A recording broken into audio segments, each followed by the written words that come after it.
गुरुवारी मध्यरात्री 1:20 वेळ मुंबई पुणे एक्सप्रेसवेवरील मिसिंग लिंकच्या बोगद्यात वाहतूक सुरळीत सुरू असतानाच अचानक एका कानठळ्या बसवणाऱ्या आवाजानं अख्खा बोगदा हादरून गेला। तो आवाज होता आयशर ट्रक आणि कारच्या अपघाताचा।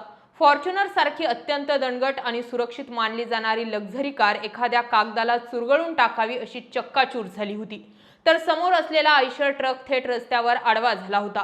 एवढ्या भीषण अपघातात कारच्या पुढच्या सीटवर बसलेले पिंपरी चिंचवडमधील काँग्रेसचे नेते आणि व्यावसायिक तुषार भूमकर यांचा जागीच मृत्यू झाल्याची बातमी आहे। तर अमित भाटे, प्रदीप भुसारे, पंकज पाटील आणि प्रसाद विनोदे हे गंभीर जखमी झालेत। त्यांच्यावर रुग्णालयात उपचार सुरू आहेत। या अपघाताचा सीसीटीव्ही जेव्हा बाहेर आला तेव्हा या संपूर्ण थरार घटनेचा उलगडा झाला। पुढे एकाच लेनमध्ये अतिशय शांतपणे जाणाऱ्या ट्रकला मागून अत्यंत भरधाव आलेल्या फॉर्च्युनरनं जोरदार धडक दिल्याचं दिसतंय। यावेळी ट्रकच्या बाजूला जात असलेली कार देखील अतिशय थोडक्यात बचावलेली दिसते। फॉर्च्युनरचा वेग इतका प्रचंड होता की तिची ट्रकला धडक बसताच ट्रक काही अंतर पुढे जाऊन थेट पलटीत झाला। या काळजाचा थरकाप उडवणाऱ्या अपघातानं पुन्हा एकदा मिसिंग लिंकवरील मृत्यूचा वेग समोर आलाय। सीसीटीव्हीत जे काही सध्या दिसतंय त्यावरून एकतर क्लिअर आहे की कारचा वेग मर्यादेच्या बाहेर होता। याशिवाय अपघात होत असताना कार चालकाने कुठल्याही पद्धतीने तो टाळण्याचा प्रयत्न केलाय असं दिसत नाही। व्हिडिओच्या सुरुवातीला ज्या वेगानं कार पुढे जाते त्याच वेगानं तिची ट्रकला धडक बसलेली दिसते। अपघात होऊ नये म्हणून कार चालकानं कारला ब्रेक देखील मारल्याचं दिसत नाही। साधारणतः जोरात ब्रेक मारल्यानंतर रस्त्यावर टायरचे निशाण उमटतात, परंतु घटनास्थळी तेही मिसिंग आहे। याचा अर्थ एकच की कार चालकानेच त्यावेळी काहीतरी गडबड केलेली प्राथमिक अंदाजावरून दिसतंय।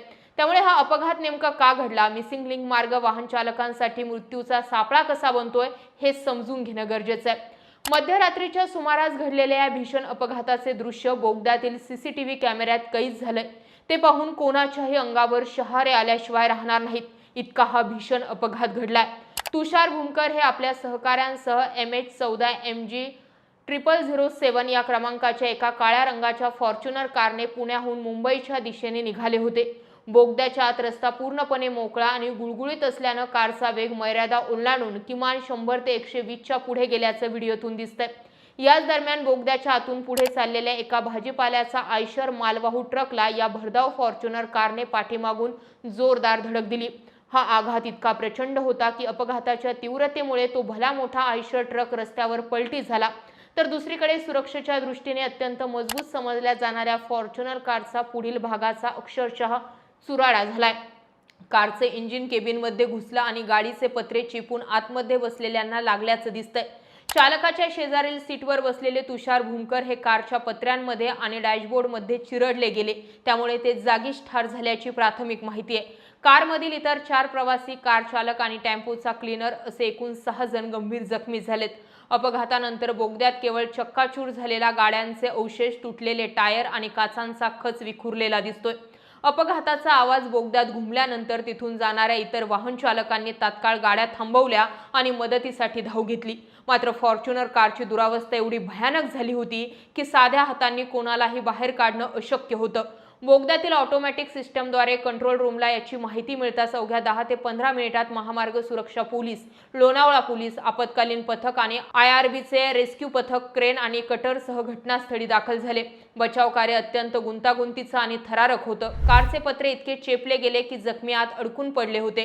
कारमधून वेदनेनं विव्हाळण्याचा आवाज येत होता। बचाव पथकाने सर्वप्रथम हायड्रॉलिक कटरच्या साहाय्यानं फॉर्च्युनर कारचे दरवाजे आणि छताचे लोखंडी पत्रे कापायला सुरुवात केली। कारचे स्टीअरिंग आणि डॅशबोर्ड कापून चालकाला आणि जखमी प्रवाशांना बाहेर काढलं। मृत तुषार भूमकर यांचा मृतदेह गाडीच्या लोखंडी सांगाड्यात अडकला होता। तो बाहेर काढताना बचाव पथकाला शर्थीचे प्रयत्न करावे लागले। बोगद्याच्या आत हवा खेळती राहण्यासाठी यंत्रणा असली तरी अपघातामुळे आणि इंधनाच्या गळतीमुळे तिथे धूर व उग्रवास पसरला होता। त्यातच पलटी झालेला आयशर ट्रक रस्त्याच्या मधोमध आडवा झाल्यानं 2 लेन पूर्णपणे ब्लॉक झाले होते।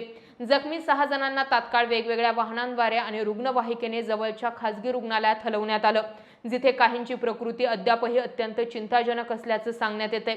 हे संपूर्ण बचाव कार्य मध्यरात्री 1:30 ते पहाटे 3:30 वाजेपर्यंत तब्बल 2 तास युद्ध पातळीवर सुरू होतं। त्यानंतर बोगद्यातील वाहतूक पूर्ववत करण्यात आली। मिसिंग लिंक मार्ग धोकादायक का बनतोय याची काही कारणं आता समोर येत आहेत। बोगद्याच्या आत प्रशासनाने 80 किलोमीटर प्रतिसाद एवढी वेगमर्यादा निश्चित केली आहे, परंतु रात्रीच्या वेळी पोलीस गस्त कमी असल्याचा फायदा घेऊन चालक 100 ते 120 च्या वेगाने गाड्या पळवतात. बंदिस्त बोगद्यात वेगवान वाहनावर नियंत्रण ठेवणं यामुळे कठीण होतं. चालू पावसाळ्यात या नवीन बोगद्यांमध्ये काही दिवसांपूर्वी स्लॅब कोसळल्याची आणि छतातून पाणी मातीची मोठी गळती झाल्याच्या घटना घडल्यात. यामुळे बोगद्यातील काँक्रीटचे रस्ते अनेक ठिकाणी ओले आणि अत्यंत निसरडे बनलेत. अशा रस्त्यांवर इमर्जन्सी ब्रेक दाबल्यास गाड्या घसरतात. बोगद्यामध्ये ओव्हरटेकिंग किंवा अचानक लेन बदलण्यास सक्त मनाई आहे. तरीही वेगवान गाड्या एकमेकांना मागे टाकण्याच्या नादात वेगाकडे दुर्लक्ष करतात. त्यामुळे पाठीमागून येणाऱ्या वाहनांचा अपघात होण्याचा धोका वाढतोय.